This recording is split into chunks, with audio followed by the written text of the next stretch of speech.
ಪರಪ್ಪನ ಅಗ್ರಹಾರದಲ್ಲಿರುವಂತಹ ರೇಣುಕಾಸ್ವಾಮಿ ಕೊಲೆ ಆರೋಪಿಗಳು ಸಾಮಾನ್ಯ ವಿಚಾರಣಾಧೀನ ಕೈದಿಗಳಂತೆ ನಿನ್ನೆಯ ದಿನವನ್ನ ಕಳೆದಿದ್ದಾರೆ. ದರ್ಶನ್, ನಾಗರಾಜ್, ಲಕ್ಷ್ಮಣ್ ಹಾಗೂ ಪ್ರದೋಷ್ ಒಂದೇ ಬ್ಯಾರಕ್ನಲ್ಲಿ ಸೆರೆವಾಸ ಅನುಭವಿಸ್ತಾ ಇದ್ದಾರೆ. ನಿನ್ನೆ ರಾತ್ರಿ ದರ್ಶನ್ ಅಂಡ್ ಗ್ಯಾಂಗ್ ರಾಗಿ ಮುದ್ದೆ ಹಾಗೂ ಅನ್ನ ಸಾಂಬಾರ್ ಸೇವಿಸಿದ್ರಂತೆ. ಜೈಲಿನಲ್ಲಿ ಮಂಕಾಗಿರುವ ಪವಿತ್ರ ಗೌಡ ರಾತ್ರಿ ಇಡೀ ನಿದ್ದೆ ಮಾಡದೆ ಕಣ್ಣೀರು ಹಾಕಿದ್ದಾರಂತೆ.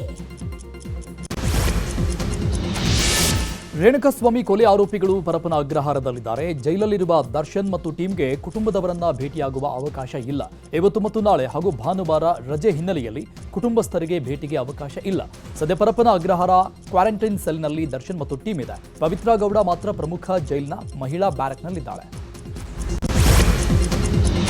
ಸದ್ಯ ಜೈಲಿನಲ್ಲಿರುವಂತಹ ದರ್ಶನ್ ಅಂಡ್ ಗ್ಯಾಂಗ್ಗೆ ವಿಚಾರಣಾಧೀನ ನಂಬರ್ ಅನ್ನು ನೀಡಲಾಗಿದೆ. ಸದ್ಯ ರೇಣುಕಾಸ್ವಾಮಿ ಕೊಲೆ ಪ್ರಕರಣದ A1 ಆರೋಪಿಯಾಗಿರುವಂತಹ ಪವಿತ್ರ ಗೌಡಗೂ ವಿಚಾರಣಾಧೀನ ಖೈದಿ ನಂಬರ್ 7313ನೇ ನಂಬರ್ ನೀಡಲಾಗಿದೆ. ಇನ್ನು ಎರಡನೇ ಆರೋಪಿಯಾಗಿರುವಂತಹ ದರ್ಶನ್ಗೆ 7314ನೇ ನಂಬರ್ ಅನ್ನು ಕೊಡಲಾಗಿರುವಂತದ್ದು. ಇನ್ನುಳಿದಂತೆ ನಾಗರಾಜ್ಗೆ 7315, ಲಕ್ಷ್ಮಣ್ಗೆ 7316, ಪ್ರದೇಶ್ಗೆ 7317ನೇ ನಂಬರ್ ನೀಡಲಾಗಿದೆ ಅನ್ನೋ ಮಾಹಿತಿ ಲಭ್ಯವಾಗಿದೆ. ಇನ್ನು ಪ್ರಕರಣದ ಇನ್ನಿಬ್ಬರು ಆರೋಪಿಗಳಾಗಿರುವಂತಹ ಜಗದೀಶ್ ಹಾಗೂ ಅನುಕುಮಾರನ್ನ ಇಂದು ಪರಪ್ಪನ ಅಗ್ರಹಾರ ಜೈಲಿಗೆ ಕಳಿಸಲಾಗಿದೆ. ನಿನ್ನೆ ಅರೆಸ್ಟ್ ಪ್ರಕ್ರಿಯೆ ತಡವಾದ ಹಿನ್ನೆಲೆಯಲ್ಲಿ ಇಂದು ಕೋರಮಂಗಲದ ನ್ಯಾಯಾಧೀಶರ ಮನೆಗೆ ಪೊಲೀಸರು ಹಾಜರುಪಡಿಸಿದ್ದು, ಸದ್ಯ ನ್ಯಾಯಾಧೀಶರ ನ್ಯಾಯಾಂಗ ಬಂಧನಕ್ಕೆ ಆದೇಶ ಹಿನ್ನೆಲೆಯಲ್ಲಿ ಇಬ್ಬರು ಆರೋಪಿಗಳನ್ನು ಪರಪ್ಪನ ಅಗ್ರಹಾರ ಜೈಲಿಗೆ ಪೊಲೀಸರು ಶಿಫ್ಟ್ ಮಾಡಿದ್ದಾರೆ.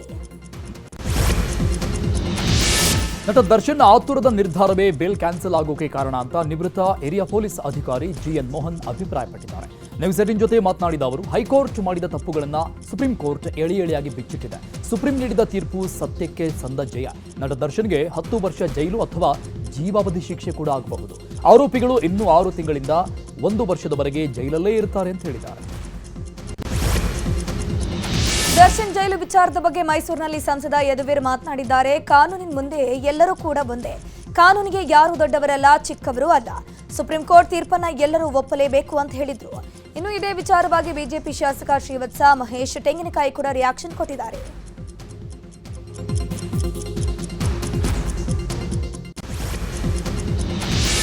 ಧರ್ಮಸ್ಥಳ ಪರ ಅಲ್ಲ, ವಿರೋಧ ಅಲ್ಲ, ತನಿಖೆ ನ್ಯಾಯಬದ್ಧವಾಗಿ ನಡೀಬೇಕು ಅಂತ DCM DK ಶಿವಕುಮಾರ್ ಹೇಳಿದ್ದಾರೆ. ಬೆಂಗಳೂರಲ್ಲಿ ಮಾತನಾಡಿದ ಅವರು, ಧರ್ಮಸ್ಥಳದ ವಿರುದ್ಧ ಷಡ್ಯಂತ್ರ ನಡೆದಿದೆ.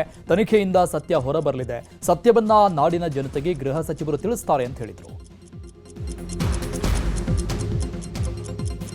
ಧರ್ಮಸ್ಥಳ ಪರ ಅಲ್ಲ, ವಿರೋಧ ಅಲ್ಲ, ನ್ಯಾಯಬದ್ಧವಾಗಿ ನಡೀಬೇಕು. ಏನು ಒಂದು ಷಡ್ಯಂತ್ರ ನಡೆದಿದೆ, ಅದು ಮುಂದಿನ ದಿನದಲ್ಲಿ ತನಿಖೆಯಿಂದ ಹೊರಗಡೆ ಬರ್ತದೆ. ಅದು ನನ್ನ ವೈಯಕ್ತಿಕ ಒಂದು ಅನುಭವ. ನಾಳೆ ನಮ್ಮ ಹೋಮ್ ಮಿನಿಸ್ಟರ್ ಅವರು ಅಸೆಂಬ್ಲಿಯಲ್ಲಿ ಉತ್ತರವನ್ನು ಕೊಡುವಂಥ ಸಂದರ್ಭದಲ್ಲಿ ಸೋಮವಾರ ಬಹುಶಃ ಏನು ಸತ್ಯ ಇದೆ ಆ ಸತ್ಯವನ್ನು ಈ ನಾಡಿನ ಜನತೆಗೆ ತಿಳಿಸ್ತಾರೆ ಅನ್ನೋ ಒಂದು ಆತ್ಮವಿಶ್ವಾಸ ನನಗೆ ವೈಯಕ್ತಿಕವಾಗಿದೆ. ನೋಡಿ, ಇನ್ನು ಧರ್ಮಸ್ಥಳ ವಿಚಾರವಾಗಿ DKಶಿ ನೀಡಿದ ಹೇಳಿಕೆಯನ್ನ ಸಚಿವೆ ಲಕ್ಷ್ಮೀ ಹೆಬ್ಬಾಳ್ಕರ್ ಸಮರ್ಥನೆ ಮಾಡಿಕೊಂಡಿದ್ದಾರೆ. ಉಡುಪಿಯಲ್ಲಿ ಮಾತನಾಡಿದ ಅವರು, DCM DKಶಿ ಅವರ ಹೇಳಿಕೆ ಗಮನಿಸಿದ್ದೇನೆ. ಅವರ ಹೇಳಿಕೆಗೆ ನನ್ನ ಸಹಮತವಿದೆ. ಧರ್ಮಸ್ಥಳದಲ್ಲಿ ನಡೆದಿರುವ ಪ್ರಕರಣಗಳ ಸತ್ಯಾಸತ್ಯತೆ SIT ತನಿಖೆಯಿಂದ ಹೊರಬರುತ್ತೆ. ಆದಷ್ಟು ಬೇಗ ಇದಕ್ಕೆಲ್ಲ ಉತ್ತರ ಸಿಗಲಿದೆ ಅಂತ ಹೇಳಿದರು. ಇನ್ನಿದೇ ವಿಚಾರವಾಗಿ ದಿನೇಶ್ ಗುಂಡೂರಾವ್, ಸಂತೋಷ್ ಲಾಡ್, ವೆಂಕಟೇಶ್ ಕೂಡ ಮಾತನಾಡಿದ್ದಾರೆ.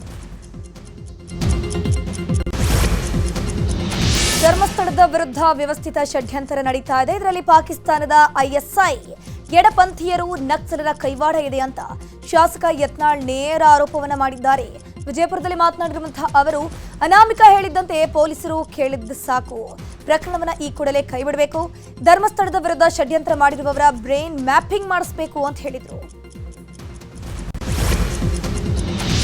ಧರ್ಮಸ್ಥಳದಲ್ಲಿ ಶವಗಳನ್ನು ಹೂತಿಟ್ಟ ಆರೋಪದ ತನಿಖೆ ನಡೀತಾ ಇದೆ. ಈ ವಿಚಾರವಾಗಿ ಮಾತನಾಡಿದ ಶಾಸಕ ಶ್ರೀವತ್ಸ, ತನಿಖೆಯನ್ನ ಕೂಡಲೇ ಕೈಬಿಡಬೇಕು ಅಂತ ಆಗ್ರಹಿಸಿದ್ದಾರೆ. ಮೈಸೂರಲ್ಲಿ ಮಾತನಾಡಿದ ಅವರು, ಸರ್ಕಾರ ಯಾರನ್ನು ಕೇಳಿ SIT ರಚನೆ ಮಾಡಿದೆ.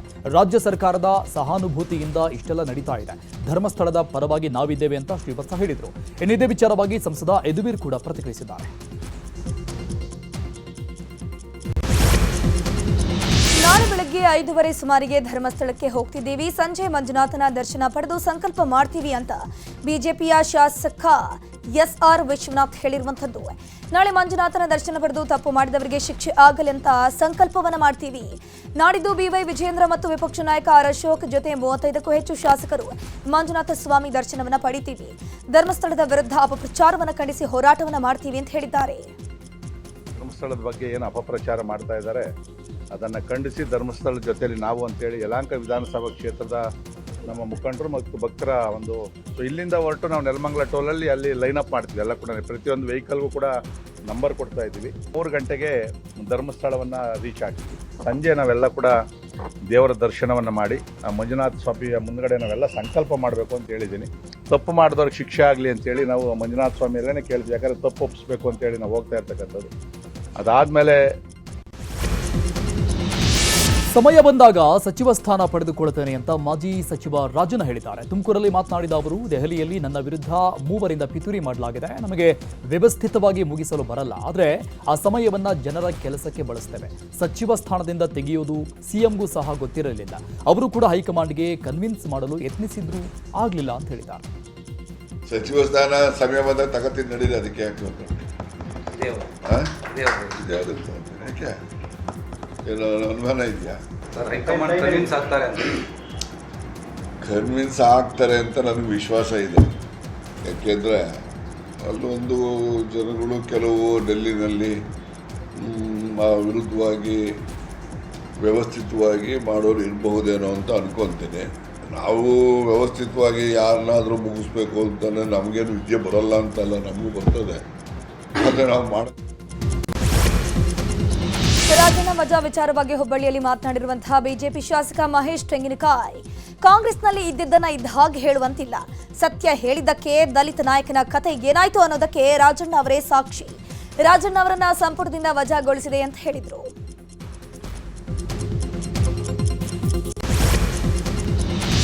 ಸಂಸದ ಡಾಕ್ಟರ್ ಕೆ ಸುಧಾಕರ್ ವಿರುದ್ಧ ಸಚಿವ ಎಂಸಿ ಸುಧಾಕರ್ ವಾಗ್ದಾಳಿ ನಡೆಸಿದ್ದಾರೆ. ಸಂಸದ ಸುಧಾಕರ್ ಬ್ರಹ್ಮ ದೇವರೇನಲ್ಲ, ಅವರ ಗೊಡ್ಡು ಬೆದರಿಕೆಗೆ ನಾನು ಹೆದರುವ ವ್ಯಕ್ತಿ ಅಲ್ಲ. ಜನರ ವಿಶ್ವಾಸ ಇರೋವರೆಗೂ ನಮ್ಮನ್ನ ಯಾರು ಏನು ಮಾಡೋಕ್ಕಾಗಲ್ಲ. 2.25 ವರ್ಷದಲ್ಲಿ ನಾವು ಯಾವತ್ತೂ ದ್ವೇಷದ ರಾಜಕಾರಣ ಮಾಡಿಲ್ಲ. ಎಲ್ಲರನ್ನೂ ಸೋಲಿಸಿ ಬಿಡ್ತೇನೆ, ಮುಗಿಸಿಬಿಡ್ತೇನೆ ಅಂತಾರೆ. ಹಣ ದುಡ್ಡಿನ ದುರಹಂಕಾರದಿಂದ ಸುಧಾಕರ್ ಆ ರೀತಿ ಮಾತಾಡ್ತಾರೆ ಅಂತ ಕಿಡಿಕಾರಿದ್ದಾರೆ. ಶಾಸಕ ಸತೀಶ್ ಸೈಲ್ ಮನೆ ಮೇಲೆ ಇಡಿ ದಾಳಿ ಪ್ರಕರಣ ಸಂಬಂಧ ಸತೀಶ್ ಸೈಲ್ ಮನೆಯಲ್ಲಿ ಕೋಟಿ ಹಣ ಚಿನ್ನ ಪತ್ತೆಯಾಗಿದೆ. ಮನೆಯಲ್ಲಿ 1.68 ಕೋಟಿ ನಗದು, 6.75 ಕೆಜಿ ಚಿನ್ನ ಸಿಕ್ಕಿರುವಂತದ್ದು. ಇನ್ನು ಬ್ಯಾಂಕ್ ಖಾತೆಯಲ್ಲಿ ಅಂದಾಜು 14 ಕೋಟಿ ಹಣ ಸೀಸ್ ಆಗಿದೆ. ಆಗಸ್ಟ್ 13 ಮತ್ತು 14ರಂದು ಇಡಿ ಅಧಿಕಾರಿಗಳು ದಾಳಿಯನ್ನೇ ನಡೆಸಿದ್ರು. ಇನ್ನು ಸತೀಶ್ ಸೈಲ್ ಮನೆ ಮೇಲಿನ ಇಡಿ ದಾಳಿ ಬಗ್ಗೆ ಮಾತನಾಡಿರುವ ಸಚಿವ ಮಂಕಾಳು ವೈದ್ಯ, ಕಾಂಗ್ರೆಸ್ ಶಾಸಕರು ಸಂಸದರ ಮನೆ ಮೇಲೆ ಇಡಿ ದಾಳಿ ಆಗೋದು ಸಹಜ. ಬಿಜೆಪಿಗೆ ಹೋದ್ರೆ ವಾಷಿಂಗ್ ಮೆಷಿನ್ ರೀತಿ ಕ್ಲೀನ್ ಆಗ್ತಾರೆ. ಬಿಜೆಪಿಗೆ ಸೆಳೆಯಲು ಇಡಿ ಅಸ್ತ್ರವನ್ನು ಬಳಸಲಾಗ್ತಿದೆ ಅಂತ ಆಕ್ರೋಶವನ್ನು ವ್ಯಕ್ತಪಡಿಸಿದ್ರು.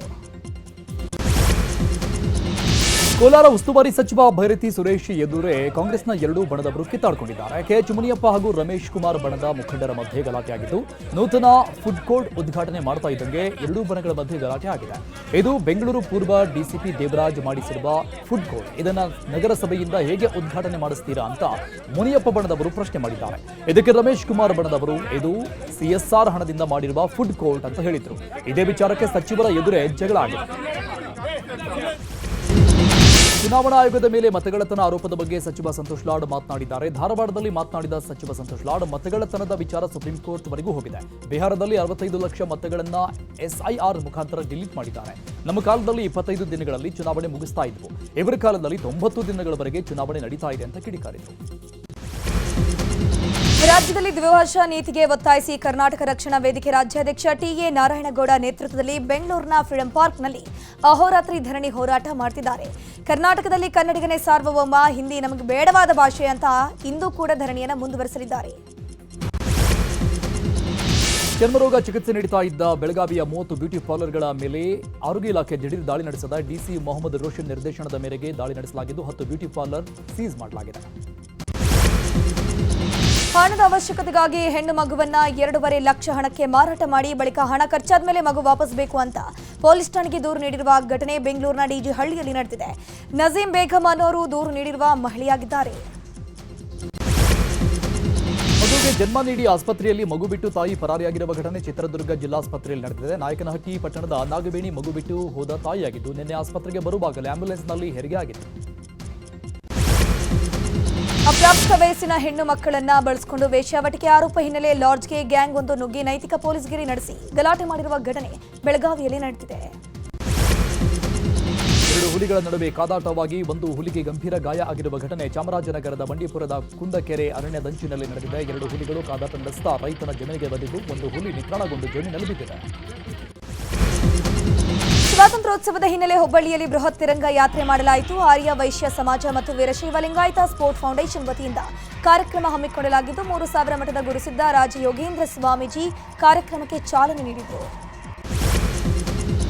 ಬೆಂಗಳೂರಿನ ಕೆಆರ್ಪುರಂನಲ್ಲಿ ಇವತ್ತು ಅಪರಾಧ ಮುಕ್ತ ಕೆಆರ್ಪುರಂ ಎಂಬ ಘೋಷವಾಕ್ಯದೊಂದಿಗೆ ಮ್ಯಾರಥಾನ್ ಕಾರ್ಯಕ್ರಮ ನಡೆಸಲಾಯಿತು. ಕೆಆರ್ಪುರಂನ ಐಟಿಐ ಆಟದ ಮೈದಾನದಲ್ಲಿ ಕೇಂಬ್ರಿಡ್ಜ್ ಸಮೂಹ ವಿದ್ಯಾಸಂಸ್ಥೆಗಳ ಅಧ್ಯಕ್ಷರು ಮತ್ತು ಕೆಪಿಸಿಸಿ ಪ್ರಧಾನ ಕಾರ್ಯದರ್ಶಿಗಳಾದ ಡಿಕೆ ಮೋಹನ್ ರವರು ಮ್ಯಾರಥಾನ್ ಆಯೋಜನೆ ಮಾಡಿದರು. ಕಾರ್ಯಕ್ರಮಕ್ಕೆ ಮಾಜಿ ರಾಜ್ಯಸಭಾ ಸದಸ್ಯ ರಾಜೀವ್ ಗೌಡ ಚಾಲನೆ ಕೊಟ್ಟರು. ಕಾರ್ಯಕ್ರಮದಲ್ಲಿ ಸುಮಾರು 15,000 ಜನ ಭಾಗಿಯಾಗಿದ್ದರು.